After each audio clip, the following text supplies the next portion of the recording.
Tem noite em que o corpo deita, mas a mente continua andando pela casa. Anda pelos corredores do que você falou errado, do que deixou de fazer, do que precisa resolver amanhã, do que ainda não sarou dentro de você. O travesseiro recebe a cabeça, mas não recebe o peso inteiro. Uma parte de você continua em pé, continua alerta, continua presa no dia como se o dia ainda não tivesse acabado. E o mais estranho é que muita gente se acostumou a viver assim, como se dormir fosse só apagar. Como se fechar os olhos bastasse, como se descansar fosse uma consequência automática do cansaço. Mas não é. Tem gente exausta que não descansa, tem gente deitada que não solta, tem gente em silêncio por fora e em guerra por dentro. E talvez o que esteja faltando não seja sono. Talvez o que esteja faltando seja passagem. Um jeito consciente de sair do barulho do dia e entrar num espaço mais limpo por dentro. No budismo, a mente não é tratada como uma máquina que desliga ao comando. Ela é observada como um campo em movimento. Ela carrega impressões, agarramentos, pequenas agitações, desejos, medos, restos. Por isso, tanta prática começa com uma coisa simples que quase ninguém faz de verdade. Perceber que o dia ainda está grudado em você. Não só nos pensamentos, nos ombros, no maxilar, no peito, na respiração curta. Na forma como você entra no quarto ainda carregando conversas antigas, ruídos, notificações, tensões, comparações, pressas que já nem fazem sentido naquele horário. A noite chega, mas você continua vivendo como se ainda estivesse respondendo ao mundo. Talvez por isso tanta gente sinta um vazio estranho antes de dormir. Não é só ansiedade, às vezes é excesso de contato com tudo e ausência de contato consigo. Você passou o dia inteiro acessível, disponível, solicitado, puxado para fora. E quando finalmente chega o momento de recolher, não sabe mais como voltar. É aí que esses rituais entram, não como obrigação, não como fórmula mágica, não como superstição bonita de internet, mas como pequenos gestos de retorno, gestos que ensinam a mente a pousar, gestos que dizem ao corpo, sem pressa, que já não é preciso continuar correndo, gestos que ajudam você a largar o que não precisa entrar na madrugada com você. O primeiro deles começa antes mesmo de qualquer técnica. Começa quando você para de tratar a noite como sobra do dia. Isso muda tudo, porque enquanto a noite for só o resto do que sobrou, você vai entrar nela já vencido, já drenado, já entregue ao automático. Mas quando a noite vira um espaço sagrado de encerramento, mesmo que simples, alguma coisa dentro de você muda de lugar. Você deixa de cair no sono, você começa a entrar nele. E existe diferença. A primeira prática, então, é interromper a corrente. Não pegar o celular pela última vez, só para ver mais uma coisa. Não abrir outra conversa, não dar mais uma olhada naquela notícia, naquela rede, naquela vida dos outros. O problema nem é a tela em si, é o movimento mental que ela mantém aceso. Cada imagem puxa outra, cada assunto abre mais um, cada comparação acorda uma inquietação nova. Quando você faz isso até o último minuto do dia, sua mente entende que ainda não acabou, que ainda há algo para caçar, responder, vigiar, desejar. Soltar o dia começa quando você para de alimentá-lo. Talvez pareça pequeno, mas quase sempre a libertação começa em coisas pequenas. Desligar a tela alguns minutos antes de dormir não é um gesto técnico apenas. É quase um voto silencioso. Uma forma de dizer que, por algumas horas, você não quer mais pertencer ao ruído, quer pertencer a si. E quando esse espaço se abre, o segundo ritual pode nascer com naturalidade, mudar a luz. Não só a do quarto, a de dentro. Diminuir o brilho ao redor ajuda a mente a entender que o ritmo mudou. Em muitos contextos contemplativos, a transição importa tanto quanto o destino. Você não vai da agitação para a paz no grito. Vai por aproximação, por desaceleração, por consentimento, apagar luzes fortes, falar mais baixo, andar mais devagar, lavar o rosto com presença, trocar a roupa com menos pressa, fechar portas sem bater. Parece simples demais. Só que a mente aprende por repetição e o corpo escuta o ambiente inteiro. Ele percebe quando você transforma a chegada da noite em rito, não em abandono. A terceira prática é uma das mais esquecidas: sentir o corpo antes de tentar acalmar a mente. Muita gente quer paz mental sem passar pelo corpo, mas quase sempre a mente desce quando o corpo é ouvido. Você deita e tenta controlar pensamento. Ele vem mais forte. Tenta se forçar a relaxar. Fica ainda mais frustrado. Só que talvez o caminho seja outro. Em vez de mandar a mente calar, você pode perguntar ao corpo onde o dia ficou preso. Nos ombros, na testa, na garganta, na barriga, no quadril. Em tradições contemplativas, esse retorno ao corpo não é detalhe, é caminho. Porque quando você sente com honestidade onde está a atenção, já não está totalmente dominado por ela. Já existe presença. E presença muda o estado interno de um jeito silencioso. Você toca o ponto de aperto com a atenção. Respira ali, não para expulsar nada à força, só para não se abandonar naquele lugar. É curioso como quase ninguém foi ensinado a encerrar o dia. Fomos ensinados a produzir, reagir, cumprir, resolver. Mas encerrar de verdade, não. E quem não encerra, carrega. Quem carrega demais, dorme pesado e acorda cansado. Quem aprende a fechar o dia com consciência, começa a perceber uma calma mais funda, menos dependente de sorte. Talvez você conheça isso. A diferença entre uma noite em que você simplesmente apagou e outra em que algo dentro de você realmente assentou. Na manhã seguinte, não parece só que você dormiu. Parece que voltou. Esse é o começo. Não uma técnica impressionante, não uma promessa exagerada, só o começo honesto de uma relação diferente com a noite. Porque antes de dormir, o que você faz com os últimos minutos do dia ensina à sua mente como ela deve atravessar a escuridão. E se ela atravessa agarrada, sonha agarrada. Se atravessa em guerra, descansa mal. Se atravessa em reconciliação, mesmo que incompleta, o sono deixa de ser fuga e começa a virar abrigo. Ainda tem mais, porque depois que o barulho de fora começa a baixar, vem uma parte ainda mais delicada. O que fazer com tudo aquilo que o dia deixou aceso por dentro? Tem coisa que não vai embora porque aconteceu. Vai ficando porque você continua repetindo por dentro. A conversa já terminou, mas você continua nela. O erro já passou, mas você ainda se pune. A cena acabou, mas seu corpo não recebeu a notícia. E esse talvez seja um dos motivos pelos quais tanta gente leva a agitação para a cama. O dia externo terminou, mas o dia interno não.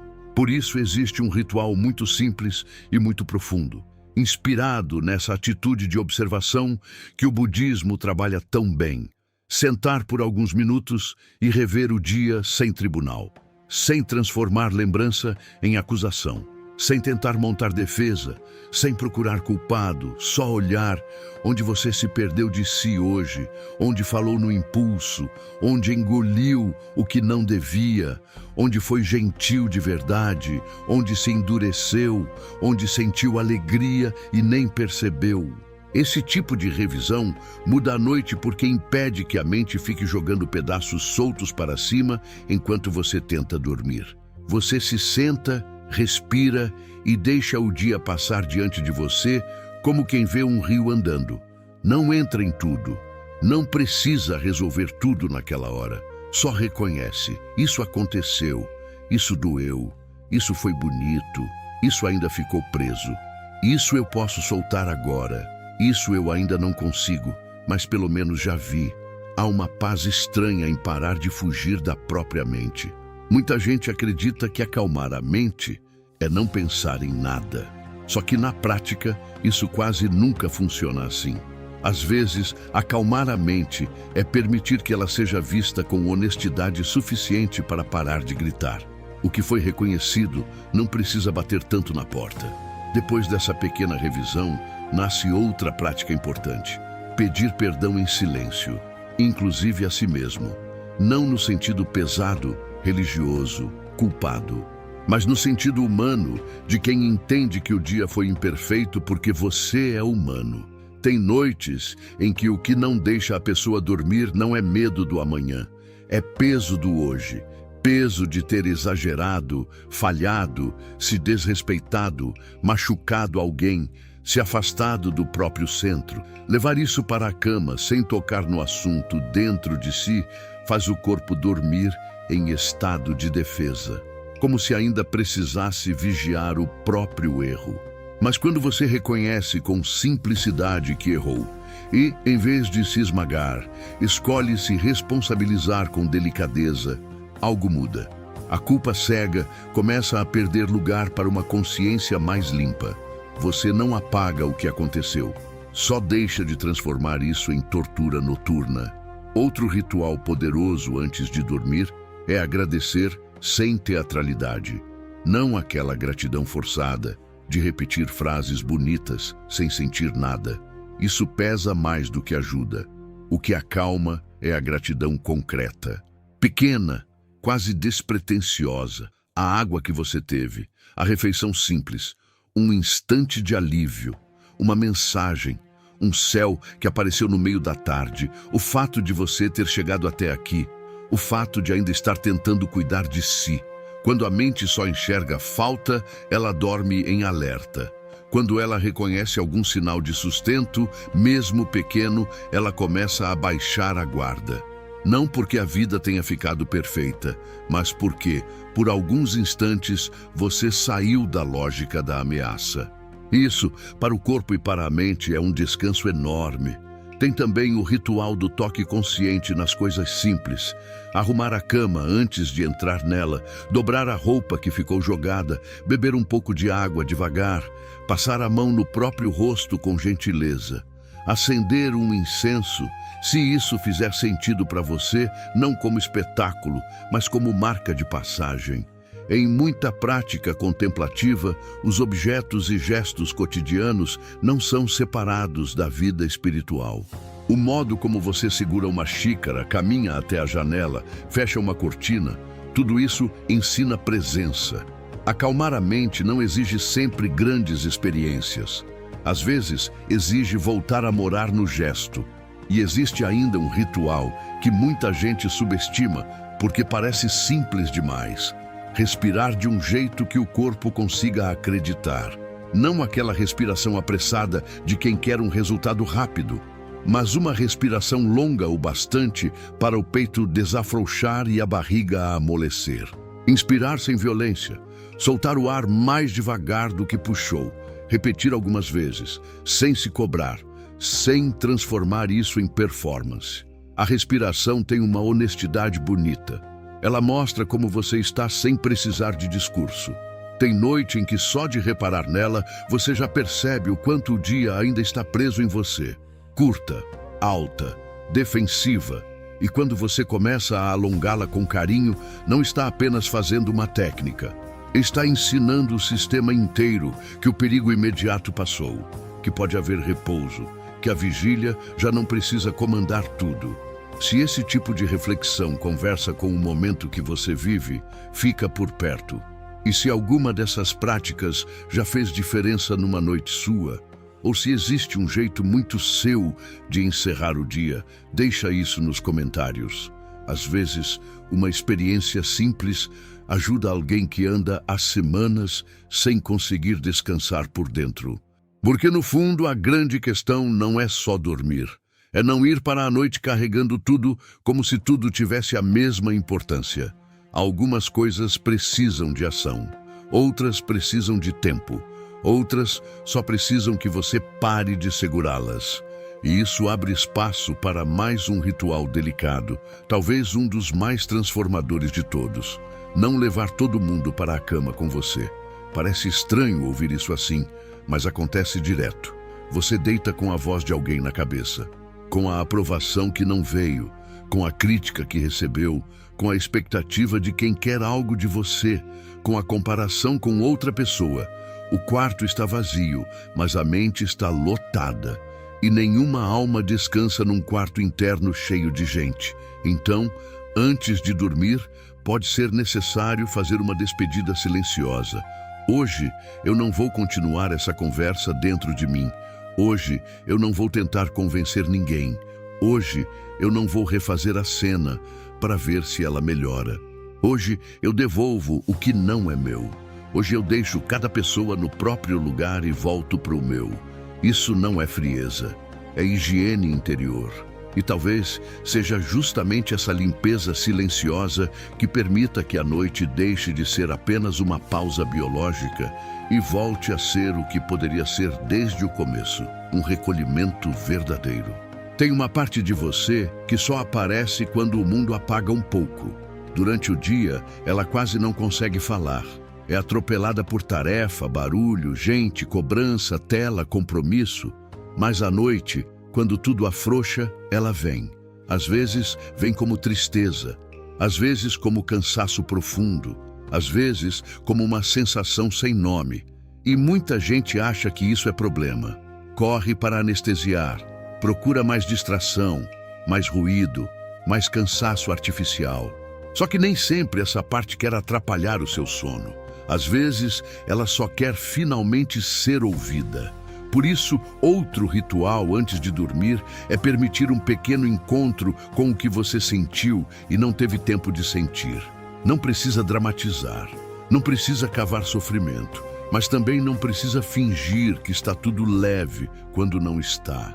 A mente acalma mais quando percebe que não precisa esconder nada para ser acolhida. Talvez à noite peça uma pergunta simples. O que em mim está pedindo colo hoje? Não solução, não resposta imediata. Colo. Tem dias em que o que acalma a mente não é entender a vida, é parar de se tratar como inimigo. Em muitas tradições ligadas à compaixão, inclusive dentro do budismo, existe essa qualidade de presença terna diante da própria dor. Você nota o aperto sem aumentar o aperto. Você reconhece o medo sem se humilhar por sentir medo. Você percebe a solidão sem se chamar de fraco por isso. Essa postura vale mais do que muita técnica feita no automático, porque uma mente só se aquieta de verdade quando deixa de ser perseguida por dentro.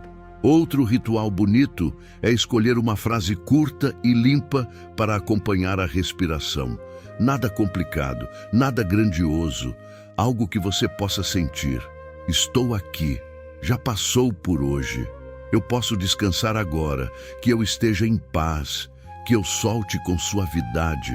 Frases assim funcionam não por terem algum poder escondido, mas porque organizam a atenção.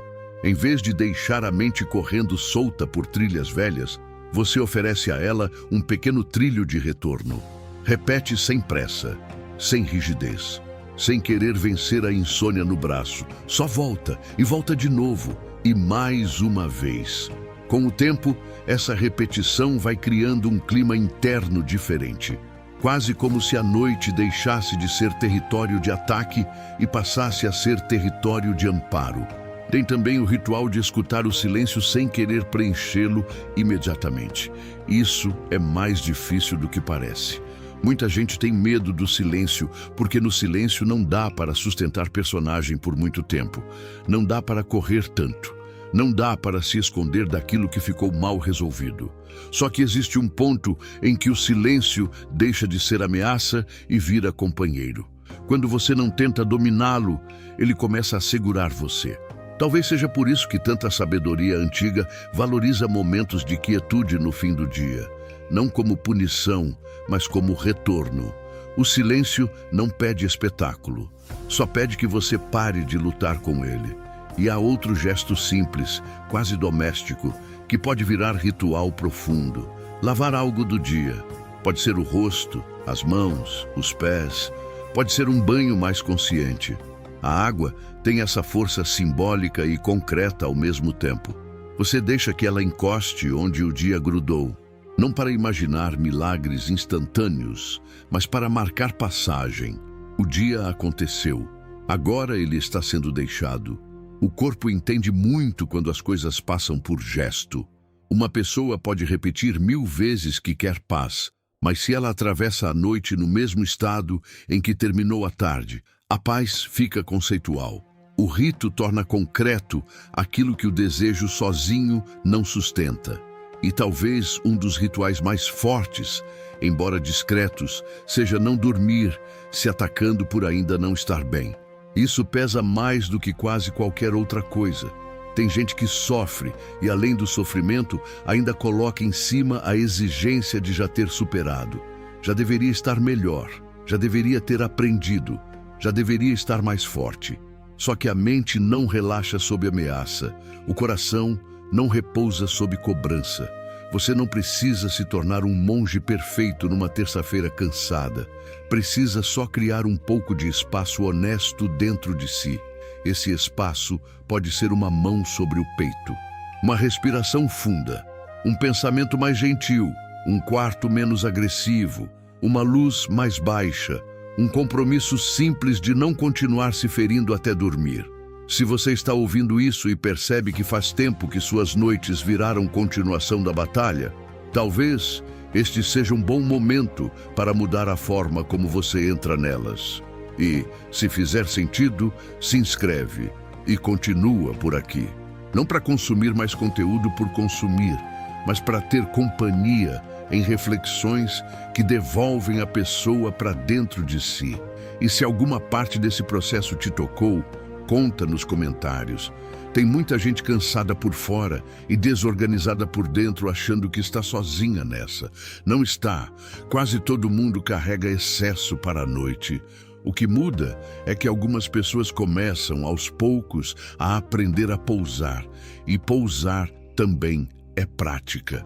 Tem mais um ponto importante. O quarto externo influencia muito o quarto interno.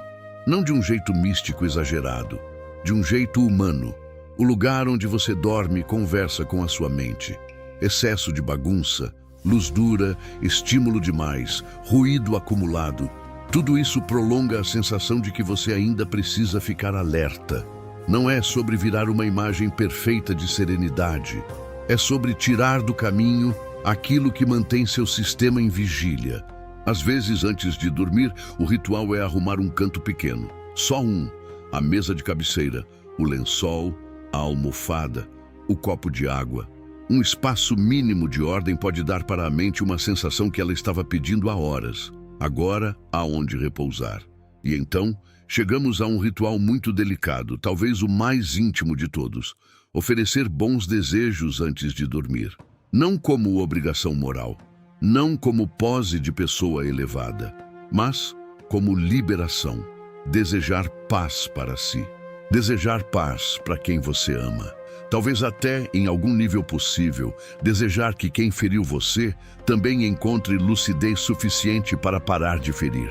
Não porque você concorda com tudo, mas porque o ódio mantido até o travesseiro envenena primeiro quem carrega. Quando você termina o dia emitindo menos veneno do que recebeu, alguma coisa já foi curada. Mesmo que pequena, mesmo que silenciosa, mesmo que ninguém veja. Talvez a parte mais difícil de soltar o dia não seja largar o que aconteceu, seja largar quem você foi durante ele. A versão cansada, a versão que tentou dar conta, a versão que respondeu no automático, a versão que se cobrou demais, a versão que não conseguiu ser o que queria. Tem gente que deita sem conseguir abandonar o personagem da produtividade, da força, da preocupação, do controle, e aí até o sono vira mais uma tarefa a ser bem executada. Mas a noite não pede desempenho, pede rendição consciente. Esse é outro ritual importante, permitir-se não continuar sendo o mesmo papel até pegar no sono.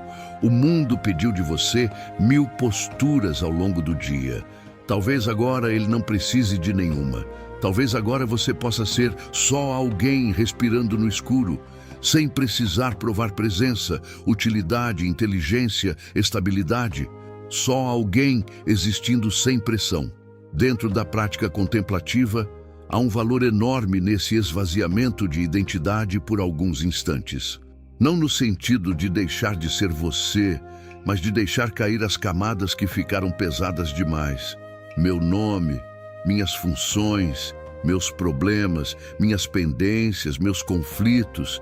Por agora eu descanso de tudo isso. Por alguns minutos, eu não sou a soma do que aconteceu comigo hoje. Eu sou apenas consciência, respirando e deixando a vida se reorganizar sozinha um pouco. Isso tem uma força enorme, porque tem noites em que a mente não precisa de mais conteúdo. Precisa de menos identidade grudada. Outro ritual que pode ajudar é escrever poucas linhas antes de dormir. Poucas, não um relatório da alma. Só o suficiente para tirar da cabeça o que está rodando demais. O que não posso esquecer amanhã. O que preciso sentir sem carregar a noite inteira. O que escolho deixar aqui no papel para não levar comigo até o travesseiro. Escrever organiza porque materializa. O que antes estava girando sem forma passa a ocupar um lugar. E o que ocupa um lugar perturba menos. Muita gente tenta dormir guardando tudo na cabeça por medo de perder, mas quase sempre perde mais paz do que protegeria qualquer informação. Quando você escreve, a mente recebe uma mensagem muito simples. Não preciso vigiar isso a madrugada inteira. Já foi confiado a algum lugar. Outro ponto precioso é a relação com o arrependimento. A noite costuma ampliá-lo. Coisas pequenas ficam enormes quando o mundo escurece. E aí o que poderia virar aprendizado vira espiral. O budismo trabalha muito essa noção de observar sem se fundir completamente ao conteúdo mental. Você pode perceber que há arrependimento sem virar o arrependimento inteiro. Pode reconhecer que a mente está repetindo sem assumir que tudo o que ela diz é verdade. Isso parece sutil, mas muda muita coisa. Nem todo pensamento noturno merece crédito. Alguns nascem do cansaço, outros do medo, outros de feridas antigas procurando palco no silêncio. Saber disso já é um ritual de lucidez. Porque, quando você para de acreditar cegamente em tudo o que pensa à noite, o quarto interno deixa de ser um tribunal sem fim. Vira um lugar de observação mais limpa. O pensamento vem, você vê, não precisa segui-lo até o precipício, deixa passar. Volta para o corpo, volta para a respiração, volta para a frase curta que acolhe, volta para o presente mínimo que ainda existe ali. Existe também um ritual bonito de recolher a atenção do futuro. Quase toda mente ansiosa dorme vivendo no amanhã. A conversa de amanhã, a conta de amanhã, o risco de amanhã, a hipótese de amanhã. Mas ninguém descansa habitando uma antecipação infinita. Então, antes de dormir, pode ser necessário dizer para si algo muito simples. O amanhã não precisa ser resolvido agora. Parece óbvio, mas quando sentido de verdade, isso solta nós profundos. Nem tudo que preocupa pode ser trabalhado às 11 da noite. Nem toda decisão melhora porque você espreme a mente na cama. Há uma humildade bonita em aceitar que o próximo passo pertence ao próximo dia. A noite não foi feita para controlar a vida inteira. Foi feita também para devolver limites ao controle. E aqui entra um ritual essencial, talvez o que une todos os outros: confiar sem passividade. Não é desistir da vida, não é largar tudo de qualquer jeito. É reconhecer que existe uma hora em que continuar insistindo internamente não produz mais clareza, só desgaste. Então você entrega por hoje, faz o que estava ao seu alcance. Deixa o resto repousar fora das mãos por algumas horas. Tem algo profundamente espiritual nisso, mesmo quando a pessoa não usa esse nome. Porque confiar é admitir que você não sustenta o universo com a tensão do seu maxilar, que o mundo não fica em ordem porque você se recusa a dormir. Que descansar também é participar da vida de um jeito sábio. Talvez por isso, tanta gente sinta uma espécie de cura silenciosa quando começa a tratar a noite não como fim morto, mas como intervalo vivo. Um lugar onde aquilo que foi vivido pode assentar. Um lugar onde a mente não precisa ser empurrada o tempo inteiro. Um lugar onde o coração recebe, finalmente, a permissão de baixar a guarda. E tem um último gesto que vale ouro.